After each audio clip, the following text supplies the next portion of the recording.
ఇవి guide rails అంట మనం. గైడ్ రైల్స్ ఏదైతే కనుక మనము ఎలివేటర్లో మెయిన్ పార్ట్ అన్నట్టు ఇది. రైల్స్ బ్యాక్ సైడ్ మనకి ఏదైతే మూవ్మెంట్ అవుతుందో క్యాబిన్ ఫ్రేమ్తో పాటు ఏదైతే ఇస్తామో ఈ రైల్స్ అనేది ఇవ్వడం జరిగింది. ఓకే, గైడ్ రైల్స్ అన్నమాట. వీటిలో కూడా చాలా సైజెస్ ఉంటాయి మన దగ్గర. వీటిలో కూడా క్వాలిటీస్ ఉంటాయి, క్వాలిటీ ఉంటుంది, డిఫరెంట్ సైజెస్ కూడా ఉంటాయి. టైప్ ఆఫ్ లిఫ్ట్ బట్టి మనం టైప్ ఆఫ్ గైడ్ రైల్ అనేది సెలెక్ట్ చేస్తాం. Okay, next powder coated unit.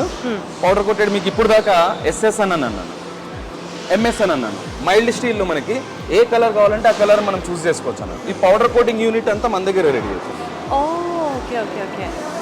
So powder coating lifts అనేవి బేసికల్ గా they are pocket friendly. Yes, ఏంటంటే ఏ కలర్ అంటే ఆ కలర్ మనం చూసి ఇట్లా పౌడర్ కోటింగ్ ఇక్కడే వరకు. ఇప్పుడు డోర్ అవుతుంది, అది డోర్ అన్నమాట. ఐవరీ కలర్ లో ఇప్పుడు రెడీ అవుతుంది. ఐవరీ కలర్ లో రెడీ అవుతుంది. సో అది చాలా చూడడానికి పౌడరీగా ఉంది కాబట్టి this is called as powder coated lifts అన్నమాట. సో అక్కడ మీరు చూస్తున్నది విజువల్స్ లో it is ivory colour lift door which is getting ready. So not only door, మనము క్యాబిన్ అంతా రెడీ అవుతుంది. ఎవ్రీథింగ్ ఏదైనా కానీ మనకి పౌడర్ కోటెడ్ అనేది టోటల్ ఈ సెక్షన్ అంతా పౌడర్ కోటెడ్ యూనిట్ మొత్తం ఇక్కడే మనకి రెడీ అయిపోతుంది.